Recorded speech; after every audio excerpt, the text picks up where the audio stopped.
Assalamualaikum warahmatullahi wabarakatuh.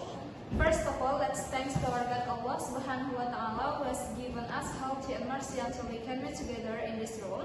And then greeting and salutation be upon the most honorable Prophet Muhammad Sallallahu Alaihi Wasallam, who has changed the human behavior from the darkness to the lightness.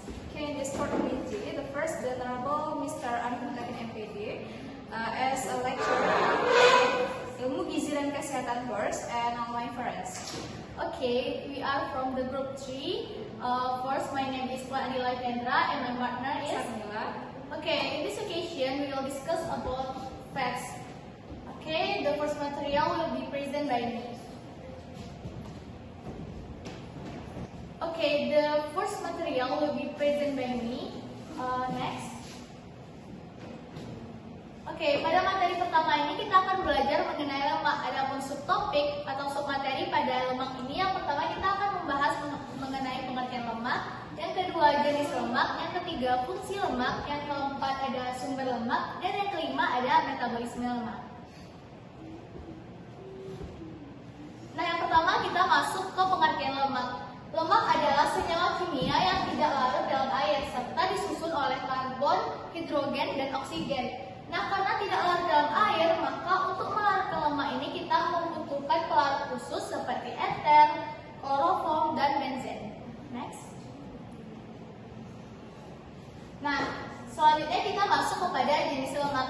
Jenis lemak ini terdiri atas 4. Yang pertama ada kolesterol, yang kedua ada trigliserida atau lemak netral, yang ketiga ada fosfolipid, dan yang keempat ada asam lemak. Nah, pada asam lemak ini juga terbagi atas 3, yaitu ada asam lemak jenuh, asam lemak tidak jenuh tunggal, dan asam lemak tidak jenuh ganda. Next. Nah, masuk kita kepada subtopik yang pertama ada kolesterol. Kolesterol ini merupakan komponen utama pada struktur salaput sel dan komponen utama sel otak dan syaraf. Kolesterol juga merupakan bahan perantara untuk pembentukan sejumlah komponen penting seperti vitamin D, hormon seks, dan asam empedu. Nah, pembentukan kolesterol di dalam tubuh terutama terdiri di hati dengan total sintesis sebesar 50%. Dan sisanya terjadi di usus, kulit, dan semua jaringan yang memiliki sel inti. Selanjutnya kita masuk kepada lemak netral atau trigliserida, yang mana pada lemak netral ini terbentuk dari 3 asam lemak dan gliserol. Dan fungsi utamanya adalah sebagai zat energi. Ikatan antara lemak dengan protein disebut lipoprotein, yang mana lipo itu merupakan lemak dan protein. Selanjutnya kita masuk kepada fosfolipid. Fosfolipid ini merupakan gabungan dari fosfat dengan lipid.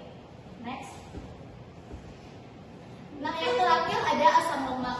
Nah, asam lemak tadi sudah kita bahas dari atas 3, yaitu asam lemak jenuh, asam lemak tidak jenuh tunggal, dan asam lemak tidak jenuh ganda. Nah, pada asam lemak jenuh merupakan asam lemak yang mempunyai ikatan atom tunggal pada masing-masing atom H. Serta asam lemak tidak jenuh tunggal merupakan asam lemak yang mengandung 1 ikatan rangkap 2 atom dengan kehilangan paling sedikit 2 buah atom H. Dan yang terakhir ada asam lemak tidak jenuh ganda, yang mana merupakan asam lemak yang mengandung lebih dari 1 ikatan rangkap, dan asam lemak ini akan kehilangan paling sedikit 4 atom H. Nah, selanjutnya ada fungsi lemak. Nah, adapun dari fungsi lemak ini yaitu sebagai penghasil energi, sebagai pembangun atau pembentuk susunan tubuh, sebagai pengatur temperatur tubuh, sebagai penghemat protein, sebagai penghasil lemak asam lemak esensial, sebagai pelarut vitamin tertentu seperti vitamin A, vitamin D, vitamin E, dan vitamin K, sehingga dapat dipergunakan oleh tubuh, dan juga sebagai pelumas di antara persendian dan membantu pengeluaran sisa-sisa makanan dari dalam tubuh, dan terakhir juga sebagai penangguh perasaan lapar. Nah, mungkin sekian materi saya, and the next material will be present by Samila.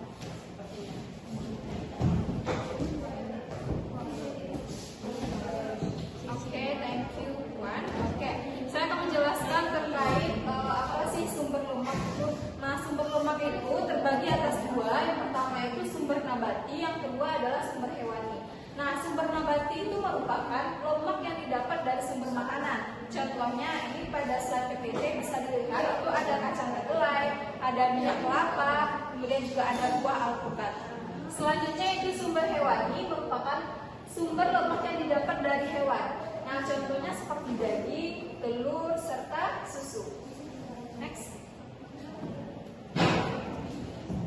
Nah, selanjutnya kita bisa dan harus memahami terkait bagaimana sih metabolisme dalam lemak. Nah, metabolisme merupakan suatu proses tubuh untuk menghasilkan energi dari asupan lemak setelah masuk menjadi sari-sari makanan dalam tubuh. Dalam metabolisme lemak menjadi energi kita membutuhkan bantuan glukosa dari karbohidrat. Nah, seperti gambar di sebelah, ini merupakan alur metabolisme. Nah, teman-teman bisa lihat ini merupakan alur metabolisme. Nah, saya akan menjelaskan bagaimana sih alurnya. Yang pertama, lemak dalam tubuh kita akan masuk ke dalam proses metabolisme setelah melewati tahapan penyerapan, sehingga bentukan lemak yang memasuki jalur metabolisme lemak dalam bentukan trigliserida atau trigliserida itu merupakan simpanan lemak dalam tubuh. Kemudian dalam bentuk trigliserida itu lemak disintesis menjadi asam lemak dan gliserol. Selanjutnya asam lemak dan gliserol inilah yang masuk ke dalam proses metabolisme energi.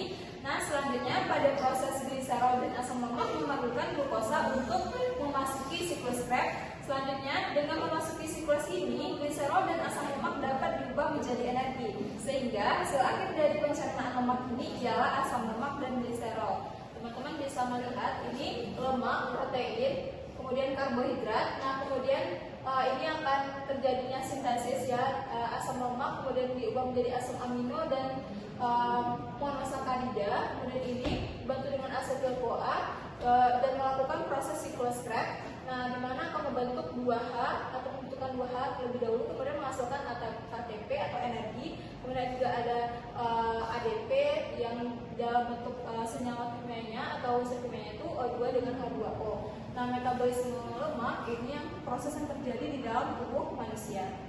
Oke, mungkin itu yang dapat saya jelaskan. Nah, selanjutnya proses pencernaan lemak. Nah, lemak yang didapat dari makanan itu terdiri atas dua bentuk, sebagai lemak yang telah diemulsikan atau emulsified fat dan lemak yang belum diemulsikan atau emulsified. Nah, yang kedua pencernaan lemak dimulai di lambung, kemudian lemak yang belum diemulsi di lambung dengan bantuan empedu diubah menjadi lemak yang telah diemulsi, dan selanjutnya bersama-sama dengan lemak yang sudah diemulsi tadi akan masuk ke dalam usus halus. Setelah itu di usus halus dengan bantuan enzim intestinal lipase dan pankreatik lipase, lemak akan dipecah menjadi struktur yang lebih sederhana sehingga lemak itu bisa melalui selaput membran kaktus gastrointestinal. Nah, selanjutnya masuk ke sirkulasi darah dan kemudian dibawa ke jaringan tubuh. Lemak tersebut dipecah menjadi asam lemak ditambah dengan gliserol 40% dikurangi 50%, kemudian dipecah menjadi monogliserida 40 dikurangi 50%. Sisanya akan diserap dalam bentuk digliserida. Trigliserida kira-kira 10 sampai 20% pada tubuh yang sehat. Lemak dapat dipecah atau dicerna 90 sampai 100%. Ya, mohon maaf ini 40% sampai 50%, kemudian monogliserida 40% sampai 50%. Oke.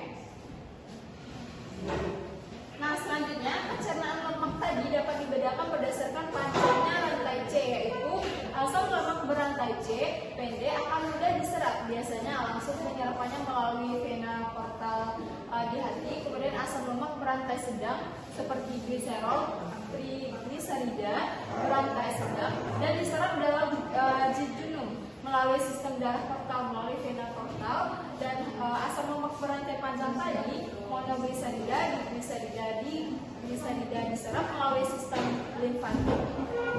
Selanjutnya gliserol yang larut dalam air dapat langsung diserap di dinding usus melalui vena portal di hati, sedangkan asam lemak yang tidak larut dalam air akan berikatan dengan darah empedu.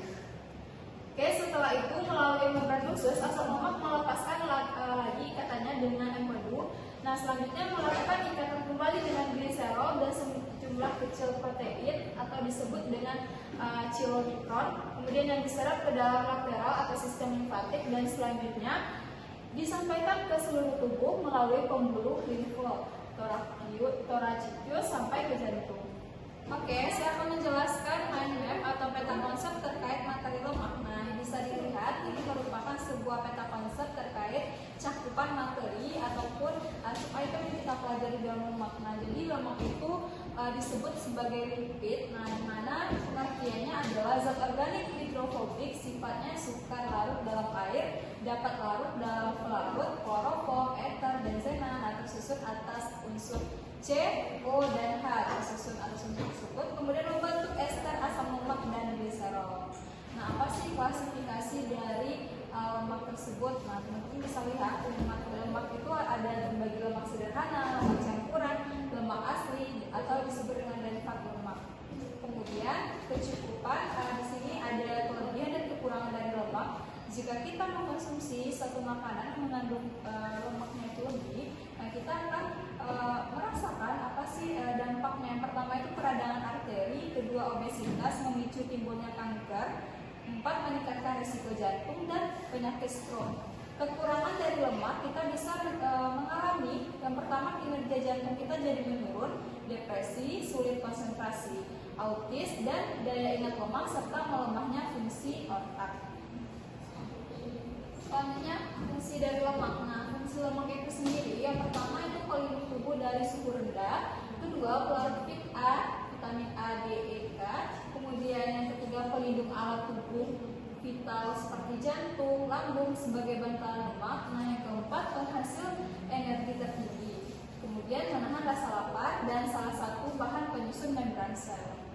Nah, jadi sumber lemak itu kita bisa dapatkan dari dua sumber. Yang pertama itu sumber nabati, yang kedua hewani. Nah, dari sumber nabati ini itu terdapat pada kelapa, kemiri, zaitun, kacang tanah, mentega, kedelai. Nah, sumber hewaninya itu bisa didapatkan dari daging, keju, susu, ikan segar, dan telur. Nah, ini merupakan metabolisme lemak atau proses mekanisme lemak yang diolah di dalam tubuh manusia. Bisa lihat ya, lemak dalam makanan kemudian diolah. Nah, sebelum itu akan dialirkan ke darah kita, di mana ini akan menjadikan protein. Nah, selanjutnya ini merupakan jantung. Nah, jadi ini merupakan mekanisme sederhana dari proses lemak sebelumnya tadi sudah dijelaskan juga. Oke, demikian penjelasan saya terkait peta konsep atau mind map dari lemak. Selanjutnya akan dijelaskan poster terkait fat atau lemak. Kepada rekan saya dipersilakan. Oke, selanjutnya saya akan menjelaskan mengenai poster. Nah, poster ini akan menjelaskan isu-isu terkait lemak, salah satunya obesitas. Nah, pada kesempatan ini saya mengambil judul yaitu Ayo Perhatikan Asupan Lemak pada Tubuh.